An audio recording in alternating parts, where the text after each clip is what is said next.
What's up, Flaniverse? Want to do a quick breakdown of the Falcons-Colts Sunday morning football game in Berlin. Usual format here, going to be going position by position, starting with quarterbacks, then running backs, receivers, tight ends, defenses, and kickers. I will run some lineups, show what the Sims are giving me in my lineups. Not taking questions because this is a pre-recorded video, so no questions for this one. But I'll be back for Sunday Night Football live as well.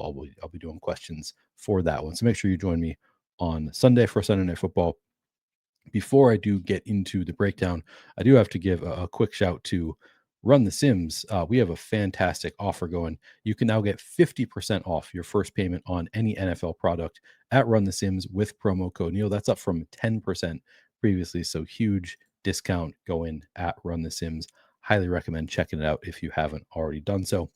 All right, let's get into it, starting again with the quarterbacks. And I will say before we even get into that, this is a pretty condensed slate. There are not that many great options on this slate. The quarterbacks, of course, are going to be some of the better options. Now, Daniel Jones for the Colts is 10,000 salary, projected for 45% flex ownership, 9% captain ownership. Using those numbers in my first run of the Sims, and I haven't done anything to the inputs yet, but using those numbers, I only got to 35% of Daniel Jones at flex, 7% at captain. I suspect that I'm not getting as much because there's not a ton of value on this slate. Like as I said, it's very condensed. It's really tough to find great value plays. So I would imagine a lot of the pay up is going to go to the running backs or just go elsewhere. So not getting to a ton of Daniel Jones in the first run of the Sims. It's not a great matchup for Daniel Jones. This is the fifth worst matchup in terms of schedule adjusted fantasy points allowed to quarterbacks over the past 5 weeks. So tough matchup for Daniel Jones.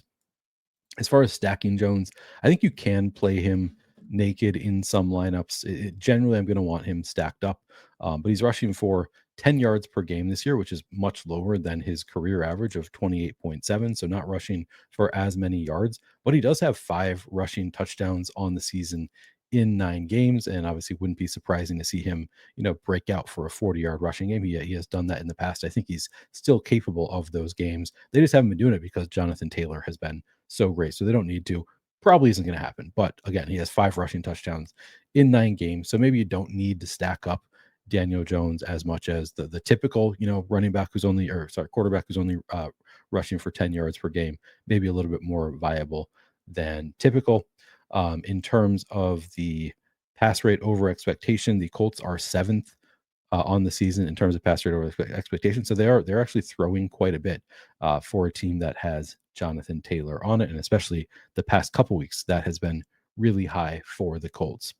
On the other side, we have Michael Penix is just 8,800, projected for 48% flex ownership, 5% captain ownership. Using those numbers, I got to 45% in the flex, 5% a captain. He's a little bit cheaper. Makes sense that I'm going to get to a bit more Penix here. In terms of pass rate over expectation, pretty low here for the Falcons. 22nd. They want to run the ball, establish it with Bijan Robinson and Tyler Algier. So that's what they've done so far this year. It's a better matchup for Michael Penix, but as you can see here, still kind of middle of the pack for the Falcons against this Colts defense, slightly above neutral matchup for quarterbacks against the Colts. Penix, not much of a rusher either, averaging 8.9 rushing yards per game this season, does have 1 rushing touchdown in 7 games. Typically, if I play Michael Penix, I want him to be stacked up. If I have him at captain, I want him to be stacked up with multiple pass catchers. One thing I will say on Michael Penix, we did get a quote this week from offensive coordinator Zach Robinson, said, Michael Penix has the ability to run. He's always been fast. He's had moments throughout the season where he's taken off and gone. He split the defense and picked up a huge conversion with his legs on 2nd and 15 last week. Big time play. We continue to emphasize those things, knowing that's the theme of the league. All those things will continue to come to life the more comfortable he gets. We definitely encourage him to take a seam anytime he has one. They kind of said the same thing in the offseason, that they were encouraging him to run a little bit more, or at least he has that capability. We haven't really seen it yet this year. So I still think you should be stacking him up. But, the fact that they continue to say, hey, we want him to run more, maybe at some point we do see Penix start running more, but it's not really my expectation. So I plan to still stack up Penix when I have him in my lineups this week. At running back, we'll start on the Falcon side, where we really have 2 running backs that we can consider playing here. Bijan Robinson is 11,000, so pretty expensive here. Less expensive than Jonathan Taylor, but Bijan projected for 43% flex ownership, 15% captain ownership. Here's where a lot of my exposure is going. In my first run of the Sims, I got to 55% flex Bijan plus 19% captain. So over the field, both in the flex and at captain. Bijan has had a pretty strong role all season. He has 118 carries in 8 games, along with 51 targets in those 8 games on 72% route participation. The snap share for Bijan higher than ever last week, 96.3% of snaps last week for Bijan Robinson. So just a great role across the board for Bijan. In terms of schedule adjusted fantasy points allowed to the running back position over the past 5 weeks, looks like it's a very neutral matchup for running backs here against the Colts, right in the middle of the pack there for running backs. Tyler Algier, 3,000 projected for 15% flex ownership, 0.5% captain ownership. Using those numbers, I'm slightly underweight to the field on Tyler Algier at 13.5% in the flex. On the season, Algier, also 8 games, has 63 carries, 6 targets on 14% route participation. So under 10 carries per game at this point for Tyler Algier. Looks like he's fallen off a bit recently. You can see the snap share for Algier is holding pretty steady. Honestly, it's not that different from the first half of the season. Recently got up to 41% of snaps in week 8. But I pulled up his game log because I remember that he had been rushing for over 10 rushes per game early in the season, and you can see that there has been kind of a downward trend for Algier. The first 4 games, 10 carries, 16 carries. I don't know what happened in week 3 where he only got 1 carry, but then back to 16 in week 4 and 10 in week 6. But then the past 3 games, just 10 total carries over the past 3 games for Algier. So the role has been slipping a little bit. However, I should note that there has been some positive coach speak on Algier this week. Zach Robinson said, "We definitely have to get Tyler Algier going. He's way too valuable for the offense. We got to find those spots to put him in. Getting him going on some early down stuff is definitely a goal." Now, it's notable that Zach Robinson also said on October 22nd, "We want Bijan Robinson to play as much as we can. We want to give him the ball as much as we can, but not at the expense of taking away some of Tyler Algier's stuff." So that was a few weeks ago, and we have not seen Tyler Algier doing much since then. So I don't know if this is just coach speak trying to encourage his player or what. He has not been running Tyler Algier all that much recently, though. So I'm not sure if we can buy into the coach speak, suggesting that maybe he'll start seeing a role. Not very encouraging to see just 10 carries over the past 3 weeks for Tyler Algier. But again, there was a period where he was rushing over 10 times per game. I think the coaching staff likes him. So I think he's fine at 3,000, just not a huge priority. And I don't think we're going to any Nate Carter. Again, if we look at the snap share, not a single snap last week on offense for Nate Carter. On the Colts side, you can see that I'm getting to a fair amount of Jonathan Taylor, not like an exceptional amount, not as much as Bijan Robinson, but at $12,000, Jonathan Taylor projected for 37% flex ownership, 15% captain ownership. I'm a bit under the field at flex, a bit over the field at captain. I got to 30% in the flex and 23% at captain of Jonathan Taylor. So stands out as a captain play, but obviously a strong play. I got him in just over 50% of my lineups overall. I also got to a bit of both Amir Abdullah and Tyler Goodson. Abdullah just 400, Goodson 200. Again, we don't have much value on this slate. I got to 6% Abdullah at 7.6% projected ownership, 4.5% Goodson at 5.1% projected ownership. So not much of either of them. But you can look at the snap share report. These two, the past couple of games, we've had DJ Giddens inactive. So the past 2 weeks are the 2 weeks that we've had Goodson and Abdullah as the running backs 2 and 3. And you can see in week 8, it was Goodson 8% of snaps, 19% for Abdullah. Then week 9, 14% for Goodson, just 7% for Abdullah. So it's probably going to be pretty game script dependent there. Over those 2 games, it's been 14 snaps for Goodson, 15 for Abdullah, just 2 carries for Goodson to 3 for Abdullah. And Abdullah has run 11% of routes to 10% for Goodson, 2 targets each. So really just like very even workload for Goodson and Abdullah. I think most of us consider Abdullah to be more of the pass catching back here, but again, it is not really broken out that way the past couple games. This is a pretty small sample size.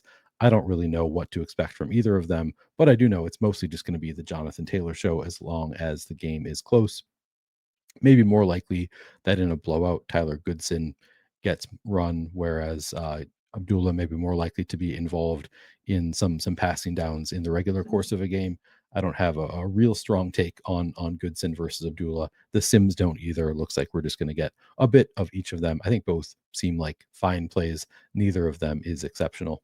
I did look it up because we did actually get a blowout situation 2 weeks ago against the Titans, and it was 4 snaps for Abdullah, 4 snaps for Goodson, with Jonathan Taylor just playing 1 snap. So this is what we saw in the blowout 2 weeks ago, and it was 2 carries for Goodson to 1 for Abdullah, 50% route participation for Abdullah, 25% for Goodson in that fourth quarter. So take that for what it's worth. Both Abdullah and Goodson got a bit of blowout run in that game with the Titans 2 weeks ago in the fourth quarter. So maybe both are live to get a bit of a bump if the game is a blowout.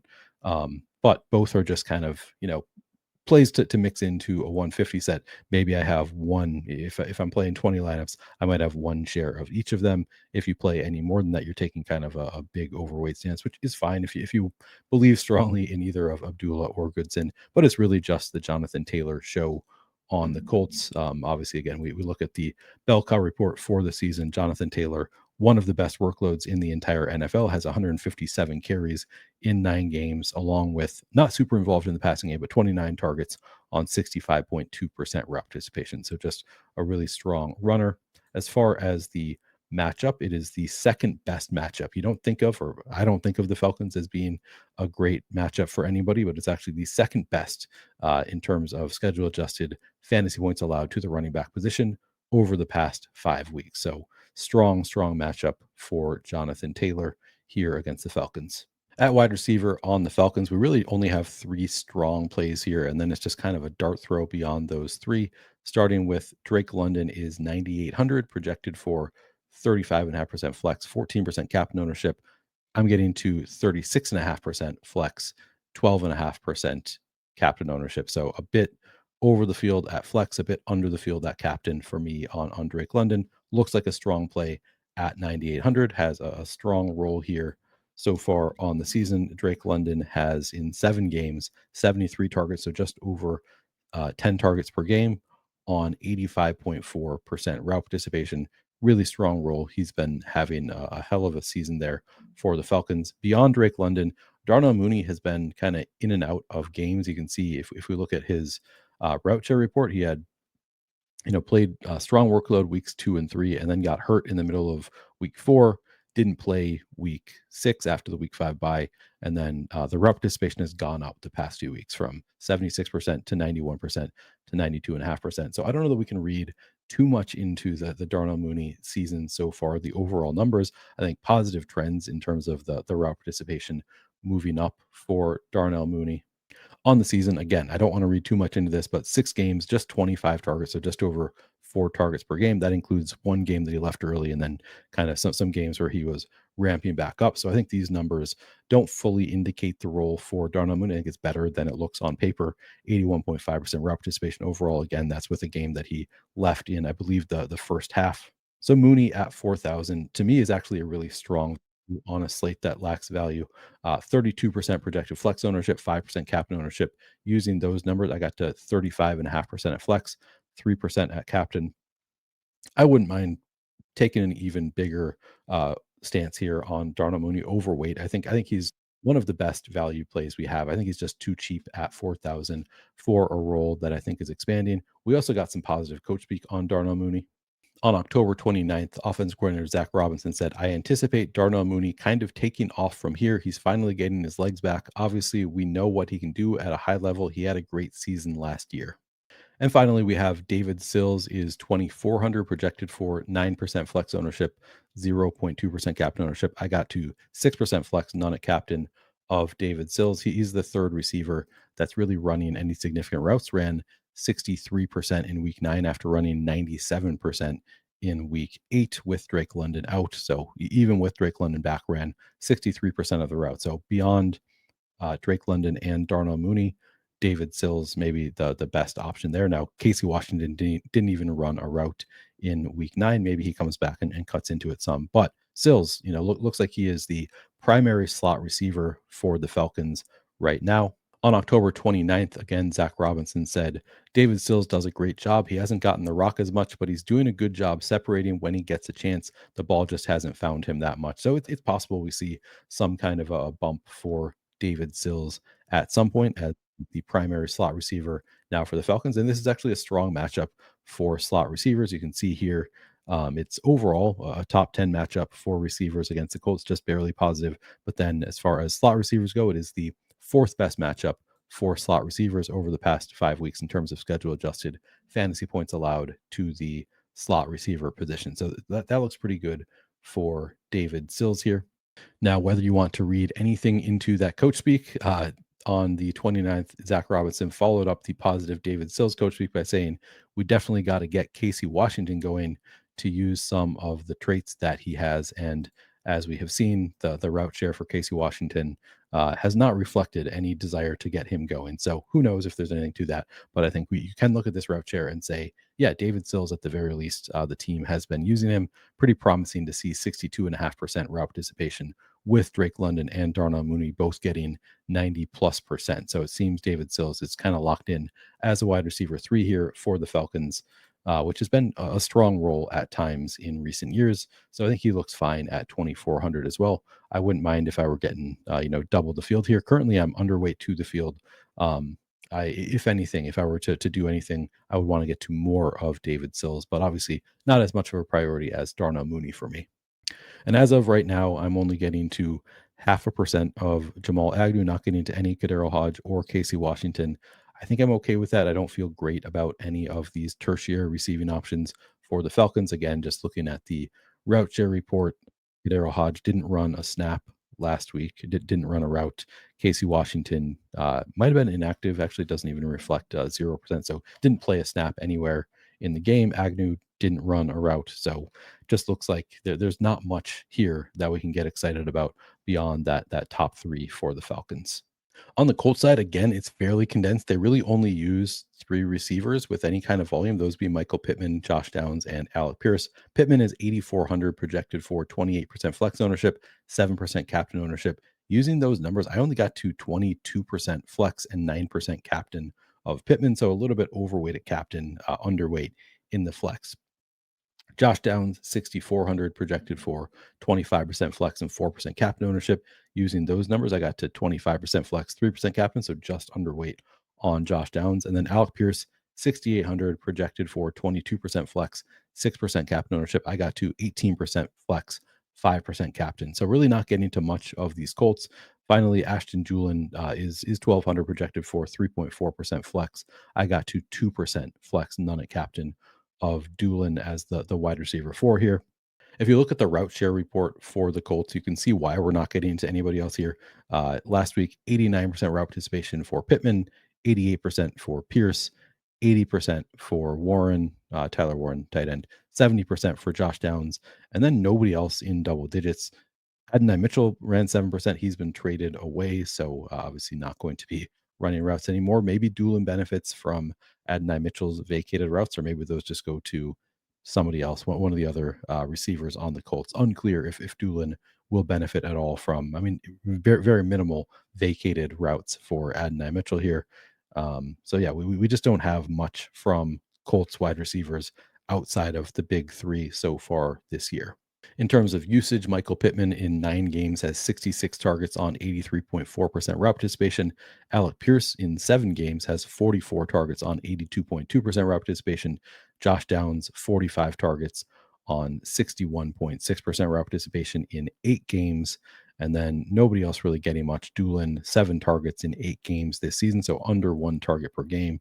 Just not really much usage going to any of these receivers outside the top 3. Now, obviously, there is some contingent upside. If anything were to happen to one of the starting 3, it's probably going to be Ashton Julian coming in and playing a bit more, but just not much meat on the bone there for Doolin, which, kind of is reflected in how much I'm getting to here at just getting to 2%. It's also not a great matchup for these receivers. You can see it's a below average matchup, not really like bottom tier, but kind of middling to below average matchup for receivers against the Falcons. As far as tight ends go, it might finally be Kyle Pitts' season. He's 5,200 here, projected for 38% flex ownership, 10% captain ownership. Using those numbers, I got to 45% flex Pitts, 11% captain. So overweight to the field in both spots. He's had a pretty strong year. In 8 games, 54 targets for Pitts on 88% route participation. When Penix plays, he just clearly has a strong connection with Penix. We've seen it over and over that Penix is just targeting him significantly. Whereas when it was Kirk Cousins out there, didn't get the ball to Pitts as much. They clearly have more of a connection. So good to see Penix back out there for Pitts in this one. Again, just looking at the route participation for the Falcons, it's pretty condensed. It's the three receivers we already talked about, but 85% route participation last week for Pitts. It was 100% the week prior. He is just out there as much as the top receivers. So it's really the big three with Pitts, London, and Mooney, and then Sills is kind of the fourth there. So looks like a strong play here in terms of schedule adjusted fantasy points allowed. Third best matchup for tight ends against the Colts. Everything looks great here for Kyle Pitts. I also did get to 2% Charlie Warner, 0.5% of Tegan Kitoriano. Warner just 600 at 4% flex ownership. Cotoriano 201% flex ownership. You're really just hoping for a catch for Cotoriano. A touchdown obviously goes a long way at these price tags. So really the appeal there doesn't have anything to do with their usage. It's just they're cheap. You're hoping for a touchdown. Warner just one target so far in 8 games on the season on 18.4% route participation. So really not much going there for the Falcons backup tight ends. Again, you're just really hoping for a touchdown or at least a catch. On the Colts side, sort of shockingly, not really getting to much Tyler Warren. I guess because he's up at 7,400, 24% projected flex ownership, 5% captain ownership. I only got to 17% flex ownership, 1% captain ownership using those numbers for Warren. Really strong rookie year so far. The usage has been great. If we look at the season for Tyler Warren so far, 54 targets on 79.1% route participation. Notably, that's just the same number of targets as Kyle Pitts in fewer games for Kyle Pitts and without his starting quarterback in all of them. So Warren has produced really well for his usage, but just as many targets on in more games for Tyler Warren than Kyle Pitts. He has run 79.1% of the routes, does have 518 yards on the season. So really, really strong season, but he's way more expensive than Kyle Pitts at 7,400, and the usage has not actually been that strong. Now, it is worth noting with Tyler Warren that most of his production has come in the first half of games. So it is reasonable to think that if the game stays close, it might be more likely that Tyler Warren can replicate his first half production in the second half as well. And that's where the monster games might come at some point. But we haven't really seen monster games for Tyler Warren so far this year. We've seen many good games, many games that you would want at Kyle Pitts' price tag, but maybe not quite as much at the $7,400 price tag. Looking at the game log for Tyler Warren, this is PPR scoring 15 fantasy points, probably not enough at this price tag. It could be. It really depends on how the game goes. If the more expensive players ahead of him fail, you might be fine with 15 points at Tyler Warren's price tag. But then it's 12 in week 2, 7 in week 3, up to 18 in week 4. You probably want that. Again, you might want 14, and again 18 in week 6, 17 in week 7. The last couple of weeks, just 9 and 7.6 PPR fantasy points. So he has had some games that you might want at 7,400. But again, I'm getting to some. I'm under the field on Tyler Warren currently. I wouldn't mind getting a bit more there. But again, the Sims are not loving it because the while he has scored well, just has not had the blow up games that you might want for 7,400, considering all the strong value with the condensed offenses. It's just pretty likely that somebody out of Drake London, Bijan Robinson, Jonathan Taylor, one of those players is going to put up, or a couple of those players, along with the quarterbacks, are going to put up big games, and then it's going to be tough to fit in Tyler Warren at 7,400 unless he also puts up a pretty big game here. So interesting to see that we're just not getting much Tyler Warren currently. It is also the worst possible matchup for tight ends in terms of schedule adjusted fantasy points allowed to the position over the past 4 weeks. It has been a horrific matchup by a big margin, the worst matchup for tight ends recently. So that might also play into why we're not getting as much Tyler Warren here. I did get to a bit of Mo Ellie Cox, 1,600 projected for 5% ownership. I got to 1.5%. Drew Ogletree at 200, 2.8% projected ownership. I got to 1%. So underweight to both of them, but they did both make my player pool. Mo Ellie Cox, over 17% route participation the past couple weeks. Ogletree, 11% down to 7% last week. You're really hoping for just a catch. A touchdown goes a long way at their price tags. But neither of them is particularly strong from a usage standpoint. It's just you're hoping that they connect on their one or two targets in a game. On the season, you can see just 7 targets for Mo Ellie Cox in 9 games. And then Ogletree, 1 target on the season in 9 games. So not much usage going to these tight ends.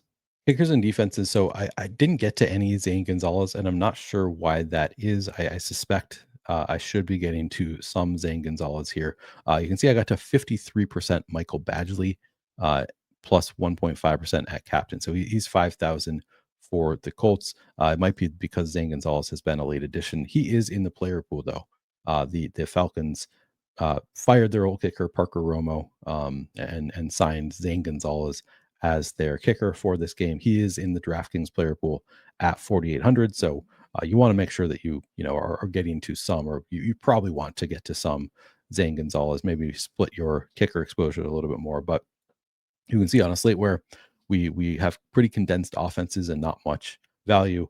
The kickers and defenses are popping a bit in the Sims. Badgley again projected for 31% flex ownership, 1.2% captain ownership. I got to 53%, 1.5% at captain. So over the field on Michael Badgley. But again, with Zane Gonzalez added to the player pool, I think I'd like to split that out a bit more between those two. Colts defense, 4,400 projected for 21% flex, 2% captain. I got to 27% flex, 1% captain. Falcons defense, 3,400 projected for 15% flex, 1% captain.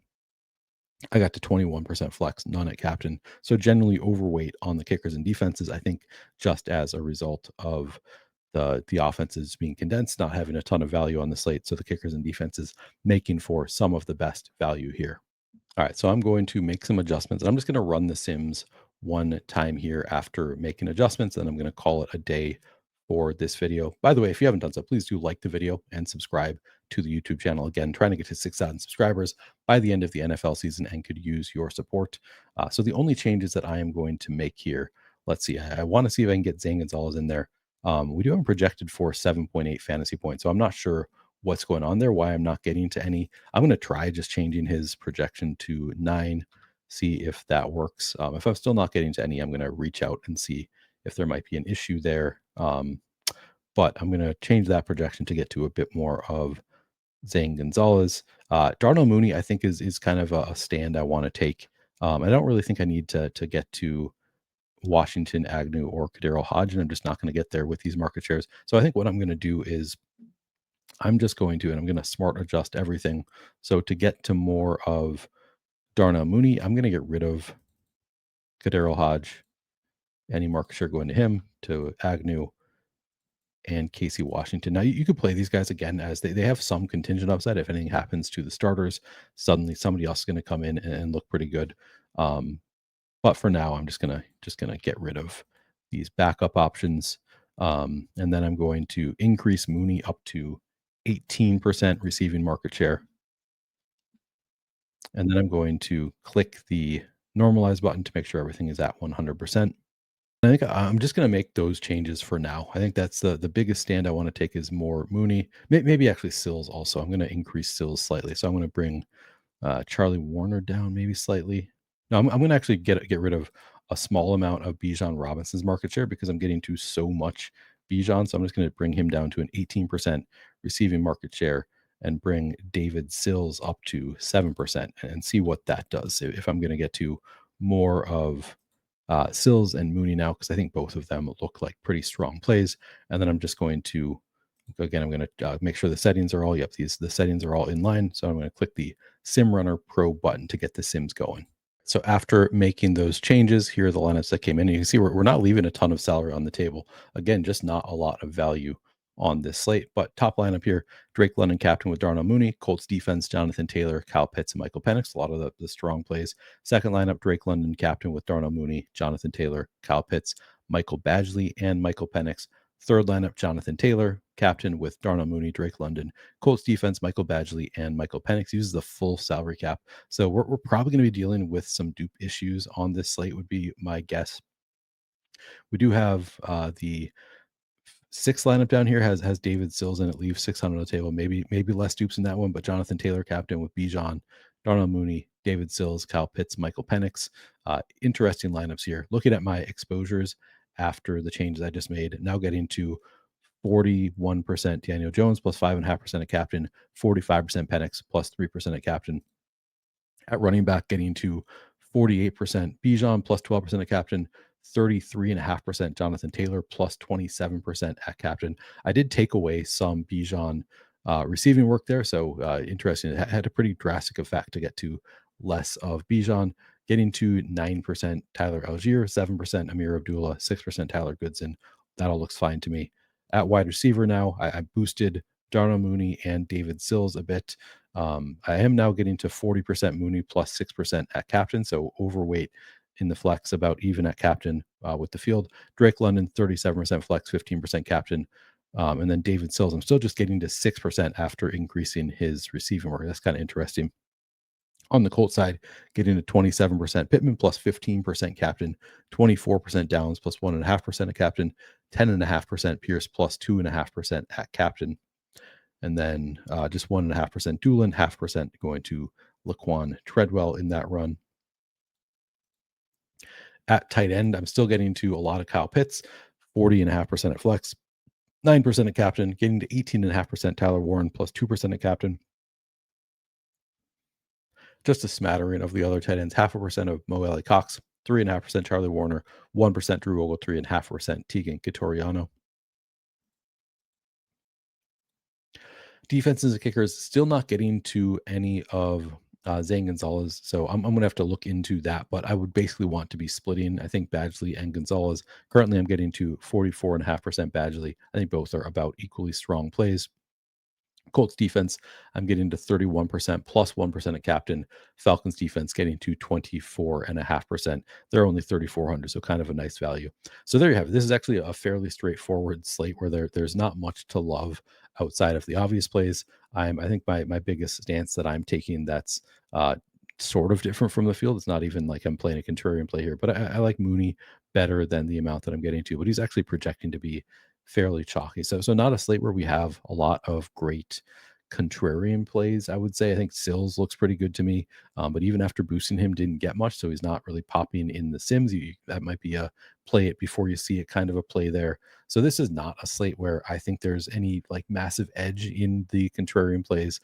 I think we're kind of playing the condensed offenses, playing the players that are getting some playing time. Otherwise, if you play any of the backup running backs, wide receivers, tight ends, you're kind of hoping for an injury. Like you need kind of a weird situation to get much from anybody other than the obvious plays here. You're just not even getting opportunities outside of the chalkier plays here. So it's a fairly straightforward slate, but not one that I think that there is any kind of massive edge to playing it different from the field. And that's going to do it for this slate breakdown. Quicker than most of my showdown slate breakdowns. This is just a really straightforward game with two condensed offenses. You can play some of the backups if you want, but you're kind of just hoping, you're wish casting a little bit, because in a regular game script you're not getting much of those backups. So I am going to sign off with that. Good luck on Sunday, everybody. Again, I'll be back Sunday Night Football. We'll be doing my live show as usual for Sunday Night Football. So hope to see you there. Good luck on this slate. Good luck on the main slate. If you're interested in checking out the Flannelverse Discord, by the way, there's a link in the description of this video. It's free to join if you want to check that out. All right. Thanks, everybody. I'll see you later.